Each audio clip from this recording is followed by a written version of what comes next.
তাই এই বড় বেগমকে আব্বা জানে বাকলে নিয়ে যাবার নাম করি ওই বড় বেগমকে দেখে আসতে হবে ওই নির্বাসনে অন্য আদেশ করো না তো মস্তকে করিবে পালন সেই সঙ্গে প্রতারণা করতে পারবো না বুবুজা ফকির সাহেব মাস্টারের ছোট বেগম আমি আমার কথার উপর কই কথা বলার মতো সাহস আজও দেখাই তবুও দেখাতে যেও না ফকির সাহেব তাই ভালো হয়েছে এখনো সময় আছে বলো তুমি আমার এই কাজ করে দেবে হ্যাঁ কি না আমাকে যদি মারতে মারতে কবরের মধ্যে ঘুম পাড়ে দেন না তবে বাদশার সঙ্গে প্রতারণা করতে পারবো না বেশ তাহলে দেখেন ফকির বান্দা এই ছোট বেগম কত ভয় আর কত ভয়ঙ্কর আমি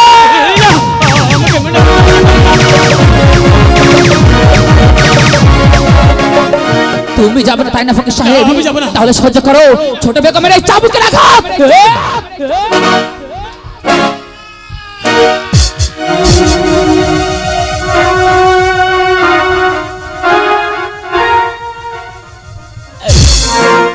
ওগো আমি এই আমি তো আমি যেন হতে চাই না কোন অপরাধে তুমি ফকির সাহেব করো গো পোহার ফকির সাহেব ওগো আমি ফকির সাহেব বলো তুমি যাবে কি না ওগো আমি যা কোন অপরাধে তুমি করো গো পোহার ফকির সাহেব ওগো আমি যা ফকির সাহেব এখন সময় আছে বলো তুমি যাবে কি না ফকির সাহেব পাছাড়া ফকির সাহেব পাছাড়া তুমি যাবে না তাই না তাহলে দেখো না ফকির সাহেব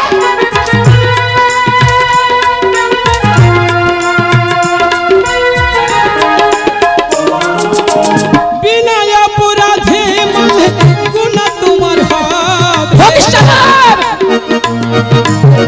বিনা অপরাধে কোন তোমার হবে ও কারণ কেন তুমি করো ফকির সাহেব ও গোয়া মিরা ফকির সাহেব তুমি কেন বুঝতে চাচ্ছ না পাছাড়া ফকির পাছাড়া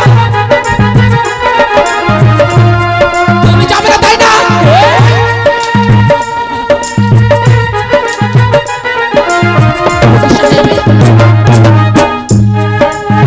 কোন অপরাধে তুমি করো গো পোহা কোন অপরাধে তুমি করো গো পোহা ফকির সাহেব ও কারণ কেন তুমি করো গো পোহা ও গোয়া মিরা কোন অপরাধে তুমি করো গো পোহা ফকির সাহেব কোন অপরাধে তুমি করো গো পোহা ও গোয়া মিরা ফকিরের বান্দা কোন অপরাধে তুমি করো গো পোহা আবুজা আমাকে মেরো না আবুজা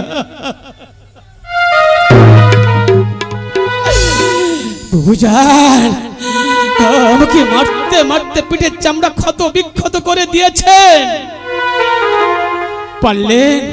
পারলেন আমার মুখ থেকে হ্যাঁ কথাটা বার করতে না পারবেন না আমি যে খোদার বান্দা নাম আমার ফকির সাহেব সত্য ছাড়া মিথ্যা কথা বলতে পারি না আমি এখন আসি বুঝান আমি এখন আসি না ফকির সাহেব যদি চলে যায় তাহলে যে বাচ্চা যাবে তাড়িয়ে দেবে হে খোদা দিন দুনিয়া মালিক এখন আমি কি করবো বাবা আর ফকির সাহেব আব্বা জান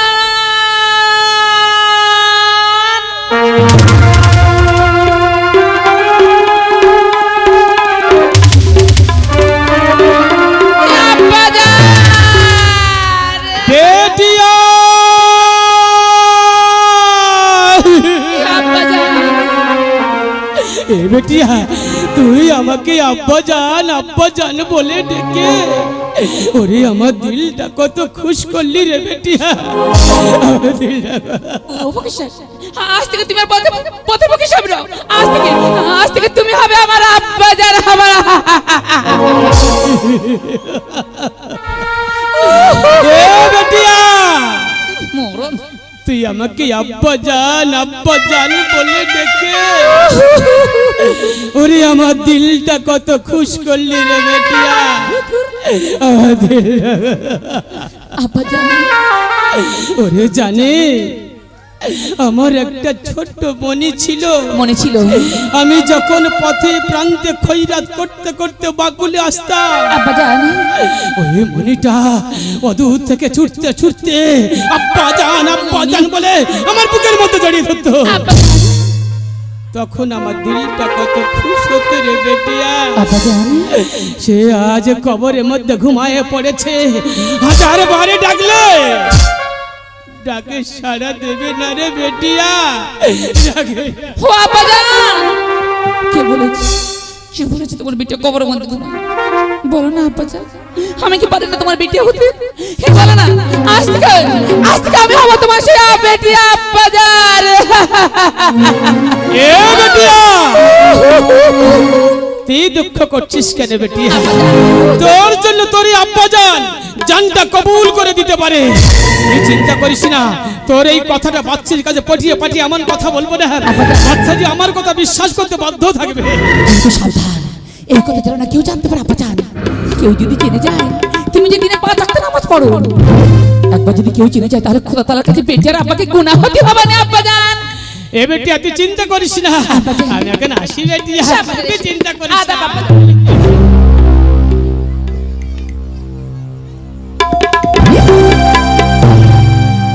ফকিরের বান্দা খোদা রে কি দিনকাল পড়ছে, কত ভিগ মাগে খায়, সে হবে ছোট বেগম আব্বা জান। এসব আর চলে? কিন্তু না, বড় বেগম যদি একবার আম্মিজান হয়ে যায়, বাচ্চাদের কেবলমাত্র বড় বেগম কি প্রেম মহব্বত করবে? না না তোমরা বলো, আমি কি জোয়ারের পানিতে ভাসাইছি? খোদা তাআলা যখন আমাকে আম্মিজান হতেই দিল না, এই মস্তাদের মধ্যে আমি অন্য কাউকে আম্মিজান হতেই দেব না। তাই এই বড় বেগমকে আমি মস্তাদের মধ্যে তো রাখবো না। আব্বা জানে বাকলে নিয়ে যাওয়ার নাম করে ছালাবালা কৌশল ও কামরুল কাশফুর নির্বাসন, কারণ বাচ্চাদের কেবলমাত্র শুধু আমার আছে, আমার থাকবে, অন্য কারণ নয়। কথাই বলি ছোট বেগম আমার না,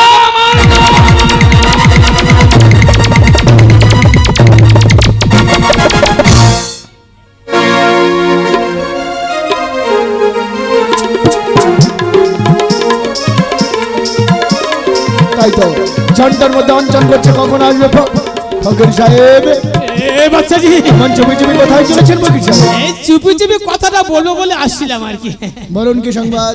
হ্যাঁ বাচ্চাজি, কথার কথা হলো আর কি। ছোট বাবু জানে হাত গোনা পড়া করে দেখলাম। কি দেখেছেন? ছোট বাবু জানে নসিবে এবং গর্ভে কোন লড়কা লড়কি নেই। আমি জানতাম ফকির সাহেব, আর আমার নসিব তো আমি জানি ফকির সাহেব। আপনি তো বাবা মিথ্যা আশা দিয়েছেন, আপনি আমার মিথ্যা সান্ত্বনা দিয়েছেন। চলে যান ফকির সাহেব, চলে যান। রাখবো না আমার এই জান, আমার জান আমি কতল করে দেব। ছোট বাবু জানে কথাটা শুনলেন, বড় বাবু জানে কথাটা শুনে যা। বড় বেগম সাহেবের কি হয়েছে? বড় বাবু জানে হাত গোনা পড়া করে দেখলাম। বড় বাবু জানে লসিবে এবং গর্ভে জমোগে লড়কা লড়কি पैदा নেবে মসনদে। ফকির সাহেব চমক লড়কা লড়কি তবা ফকির সাহেব, আমার বড় বেগম সাহেব আম্মি হতে চলেছে, আমি হব আব্বা জান। ও খোদা দুনিয়ার মালিক, এতদিন পর তুমি মুক্তি তাকিয়েছো খোদা, এতদিন পর তুমি মুক্তি। ফকির সাহেব এই সুসংবাদ দেওয়ার জন্য আপনাকে আমি অনেক মোহর করিব। মোহর দেওয়ার আগে একটি কথা শুনে যান বাদশাহজি। জমোগে লড়কা লড়কি पैदा নেবে তবে, কিন্তু কি ফকির সাহেব? তবে তারা মানুষ রূপে पैदा নেবে না। ও বুঝেছি, তারা পীর পেগম্বর রূপে জন্ম নেবে আমার সাথে মসনদে। না বাদশাহজি, পীর পয়গম্বর নয়, তারা জন্মগ্রহণ করবে কাফের বা শয়তান। আপনি কি বলেন ফকির সাহেব? আপনি কি বলছেন? আপনার কোথাও ভুল হচ্ছে ফকির সাহেব, আপনার গোনা পড়া কোথাও ভুল হচ্ছে। আরে মানুষের গর্ভে মানুষ জন্মগ্রহণ করবে না, শয়তান কিংবা কাফের নাকি হতে পারে ফকির সাহেব? বাদশাহজি, আপনার প্রশ্নের উত্তর দেবে খোদা আল্লাহ। মানুষের গর্ভে মানুষ জন্মগ্রহণ করে, এখানে যে কাপের শয়তান জন্মগ্রহণ করছে, আপনার প্রশ্নের উত্তর খোদা আল্লাহ। শুনুন বাদশাহজি, ওই কাপের শয়তান যদি আপনার মসনদে পেয়ে না, তাহলে আপনার মসনদ রোজাকে পরিণত হবে। বলবেন না ফকির সাহেব, বলবেন না, বলবেন না। খোদা, খোদা দেন দুনিয়ার মালিক, এ তুমি আমার কোন নসিবের ফেরে ফেললে খোদা? এমন সন্তান খোদা আমায় দিল, তারা যদি আমার মসনদে জন্মগ্রহণ করে, আমার স্বপ্ন ঘেরা মসনদ গোজাকে চলে যাবে। বাহ বাহ খোদা বাহ, এ তোমার কেমন বিচার খোদা? ফকির সাহেব, হে আমার এই বিপদে বলুন না কেমন করে রক্ষা করব আমার এই সাধের মসনদ? বাচ্চা, যেটা উপায় আছে, উপায় আছে? আপনি যদি আমাকে অভয় দেন, তাহলে নির্ভয় কথাটা বলতে পারি। আপনি নির্ভয় বলতে পারেন? তাহলে আপনি অভয় দিলেন, তাহলে নির্ভয় কথাটা বলা যাবে। হ্যাঁ, বলছিলাম বাদশাহজি, ওই বড় বেগম সাহেবাকে বড় বেগম আপনি সাহেব পিতৃ মহারাজার নাম করে আপনাকে চুপি চুপি ওই ওই নির্বাসনে দিয়ে আসেন। ফকির সাহেব, যত বড় মুখ নয় তত বড় কথা আপনার। আপনি জানেন কার সম্মুখে দাঁড়িয়ে কথা বলছেন? সাদ মোল্লার বাদশা, আমি নাম আমার ইব্রাহিম বাদশা। আপনি জানেন এই বড় বেগম সাহেব আমার জানের জান, কলিজার কলিজা। আমি ওকে জান দিয়ে মহব্বত করি। আমি পারবো না, জঙ্গলের মাঝে কত হিংস্র জন্তু জানা রয়েছে, আমি পারবো না, আমি পারবো না ফকির সাহেব। বাদশাহজি, বড় বেগম সাহেবা আপনার কলিজার কলিজা, আপনি দিল দিয়ে প্যার করে মহব্বত করেন। একদিকে আপনার মসনদ আর একদিকে বড় বেগম সাহেবা, আপনার যা খুশি আপনি করুন, আমি এখন আসি। যাবেন না ফকির সাহেব, আমার এই বিপদে আপনি যাবেন না ফকির সাহেব। বাদশাহজি, যার পূর্বে একটি কথা আপনাকে স্মরণ করে দিয়ে যায়। বলুন। ইতিহাসে আজ একটি প্রভাব দেখাচ্ছে, কি জানেন? মির্জাফর। মির্জাফর কোনোদিন বাইরে জন্ম নেয় না, মির্জাফর জন্ম নেয় আপনার এই বাকুলে। মির্জাফর জন্ম নেয় আপনার এই বাকুলে। মির্জাফর জন্ম নেয় আপনার এই বাকুলে। যাবেন না ফকির সাহেব, আমার ফেলে যাবেন না ফকির সাহেব। খোদা, খোদা দুনিয়ার মালিক, এ তোমার কেমন বিচার খোদা? এ তোমার কেমন বিচার? এখন আমি কোন দিকে যাব খোদা? একদিকে আমার স্বপ্ন ঘেরা মসনদ, অপর দিকে আমার বড় বেগম সাহেবা, আমার জানের জানে কলিজা, আরে কলিজা। আমি চোখে জান দিয়ে মহব্বত করি, ওই জঙ্গল মাঝে কত হিংস্র জন্তু জানা রয়েছে। তুমি আমায় বলে দাও খোদা, আমি এখন কি করবো? তুমি না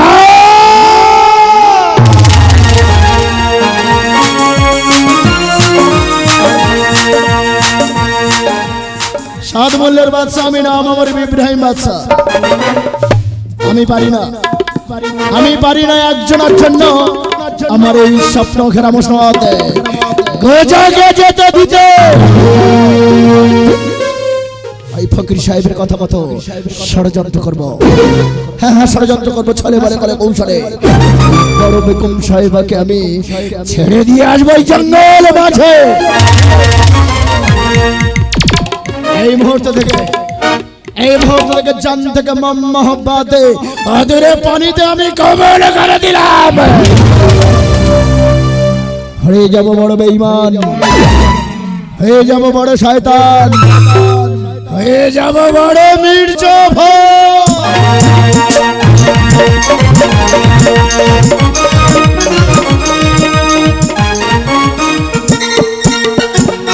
এই গেছে বেগম সাহেবা।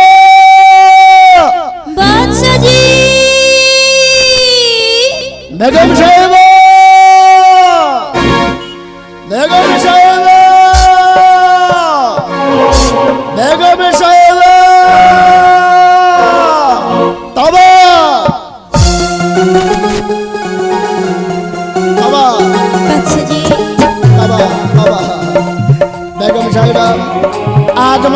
কতটা আনন্দ আমি তোমায় বলে বোঝাতে পারবো না। তাই বুঝি? কেন জানো? কেন? আয় আল্লাহর বিরুদ্ধে খোদার বান্দা কি বলে গেছে জানো? কি বলেছে? তুমি হবে আমি জান, আমি হব আব্বা জান, আর আমাকে কেউ বলতে পারবো না আমি একটা আটকুড়ো বাদশা। তবা তবা বেগম সাহেবা, আচ্ছা জি। আজ তুমি আমার মুখ উজ্জ্বল করেছো, আজ তোমায় মহব্বত করতে ইচ্ছা করছে, জানতে ইচ্ছে করছে। বলো না বেগম সাহেবা, তুমি আমায় কতটা মহব্বত করো? বাদশা জি, আজ তোমার কাছে পেয়ে আমার কি বলতে ইচ্ছে করছে জানো? ওরে মনের মানুষ পাইলাম রে,